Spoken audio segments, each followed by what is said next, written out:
Xalqaro jamiyatning lagerlar haqidagi tanqidiy bag'ansiri yuqori pallaga chiqayotganda, Xitoy hukumati o'zlarini oqlash uchun tarbiyalash markazi deb atalgan bu o'rinlardagi kursantlarni yangilik va zamonaviylikka yetaklayotganligini qayta ta'kidlashga boshladi. Xitoy xəvərlər torida Xotanning Qarqash noyasidagi tarbiyalash markaziga elib berilgan marhabaning diniy asabiy ideyalarning asoratidan xalos bo'lib, usul o'ynab naqsha etishini o'rganganligi, uning bu joyda rasm chizishni o'rganib, Junxua tuprog'ining go'zalligini javlon qildirgan manzillarni ko'plab sizganligini alohida xabar qildi. Holbuki marhaba bilan uning davr enisining ancha ravon bo'lmagan xansoy tilda o'zaro paranglashini Xitoy axboroti ularning Xitoycha o'rganishda ilgirganligiga misol qilib tushuntirdi.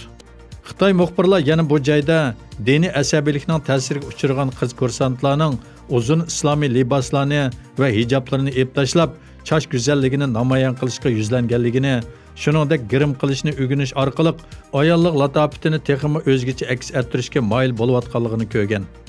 Shu orqali bu kursantlarning bu joylarda jismoniy qiynoqqa emas, balki mahorat va talant yetildirish fursatiga erishganligini isbotlamoqchi bo'lgan. Halbuki bu xil tarbiyalash markazlarini beshidan kechirgan guvohchilarning bayonlarida bo'lsa, bu joylarda Uyg'ur tili, Uyg'ur madaniyati, shuningdek Uyg'urlarning milliy va diniy kimligining qattiq jazolar bilan zich birlashtirilgan, majburlash shaklda yo'qotilayotganligini olg'a surib kelgan edi. Xitoy axborotchilarining bu ahvollarni o'zlari bilmagan holda e'tirof qilishi va buni zamoniylikqa qarab qadam ilish deb tasvirlashini bir qism analizchilar bu lagerlarda ana shunday ming yuvish qilmishlarining mavjudligining isboti deb qaramoqda.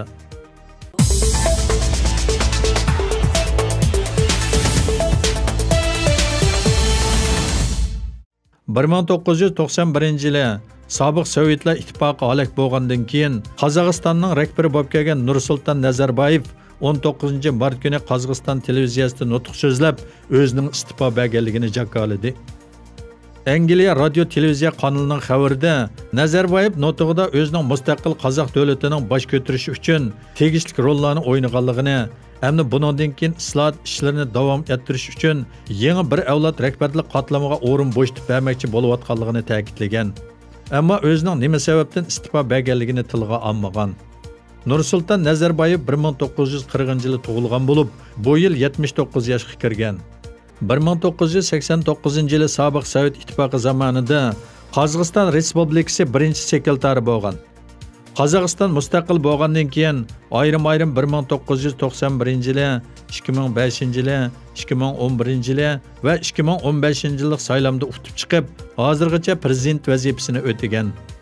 Qozog'iston parlamenti yuqori palatasining raisi, Qozog'istonning sobiq bosh ministri Qosim Jomart To'qayev 20 mart yana bugundan boshlab vaqtli holda Nazarboyevning o'rniga chiqqan.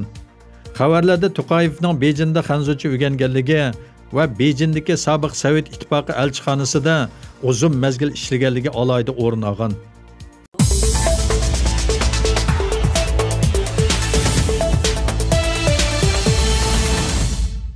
18 mart Shvetsiya hukumati Sharqi Turkistondan bo'lgan Uyg'urlarga ko'chmanlik salohiyati berdiganligini qaror qildi. Shvetsiya ko'chmanlar ishxonasining internet tor bekitida bu haqda e'lon qilingan bayonotda eskartilishicha, Sharqi Turkistondan Shvetsiyaga berib siyosiy panohlik tilgan Uyg'urlarga ko'chmanlik salohiyati berildi ekan. Siyosiy panohlik tilgan kishilarning iltimosi bevosita qabul qilindi ekan va chegaradan qo'g'lab chiqarilmaydi ekan. Bayonotda Birlashgan Davlatlar Tashkiloti Kishilik huquq komitetining dokladida Xitoydagi yig'ilish lagerlarida tutqilangan Uyg'urlar sonining 3 milliondan ortiq ekanligi bayon qilinganligi ta'kidlanib, bunday deyilgan. Kishilik huquq kuzatish tashkilotining doklatiga asoslanganda, Sharqi Turkistondagi diniy erkinliklarga qarata ko'chmanlarning doirasi shunchalik kengayib ketganki, islom dini amaliyotda ma'ni qilingan.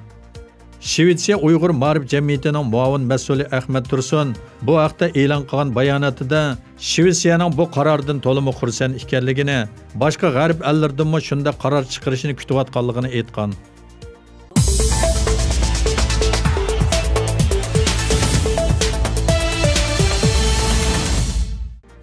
(18 mart dushanba Istanbul Asayyurtda Ansar vaqfi biz zulmga uchrayotgan Uyg'ur qarindoshlarimizning yanada degan temada yig'ilish tartibladi.